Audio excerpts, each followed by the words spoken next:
Bagong adlaw, bagong video na sad. Tara, ubanin ko ninyo for today's video. So, long time no mini vlog guys na voice over.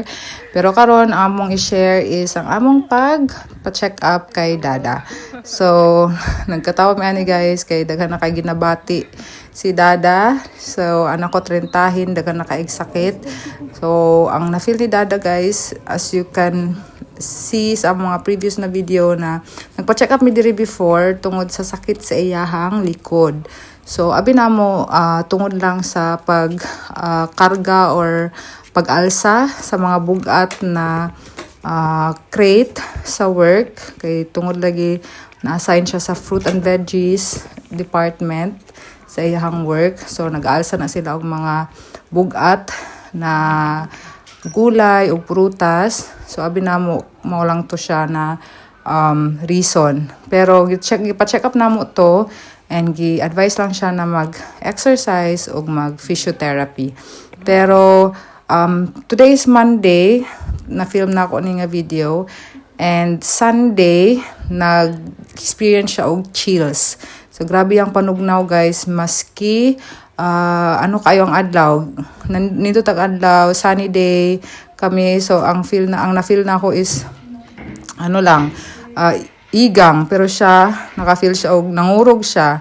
And then Monday morning naka-feel na siya og discomfort sa iyahang pag-ihi. So mo na to guys, nagtawag mi sa GP to make sure na dili serious or something like that para din ma-check. So, mo to praise God, nakabook mi og 12:15 na appointment. So, 12 nakaadto na mi, nag-check-in, and then naghulat mi na matawag sa doktor. And ang yun sa doktor na before siya musulod sa clinic is magdala siya og urine sample. So, mo to iyang gibit-bit sa waiting area kay ipa-check niya sa sulod. So, mo to guys, si Ace po akong gipa-check up kay tungod sa iyang ubo. Pero thank God kay viral ra daw. Pero naa siya standby na antibiotic in case mag-worst in 3 days. So, kuha lang na ako siya sa Boots para magamit na mo siya in 3 days.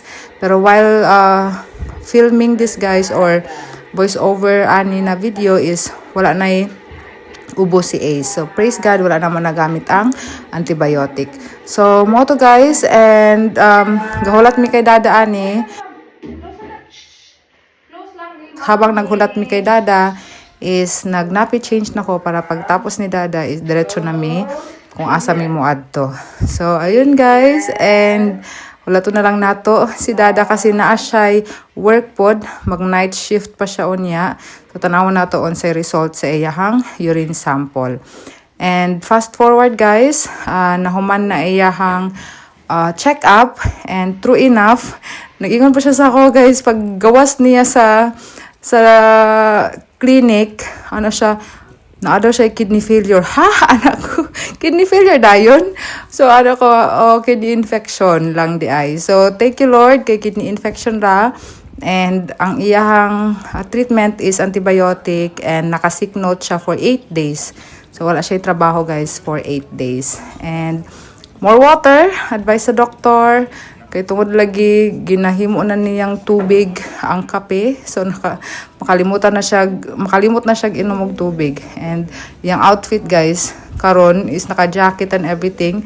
As you can see sa mga tao naka-sleeveless lang. Ako wala pod ko yung jacket ani. Kay ginatugnaw siya, and gi-check yung temperature 38. So na siya slight fever. And nalagi antibiotic na prescription. So nakapila na mi para kuwaon siya.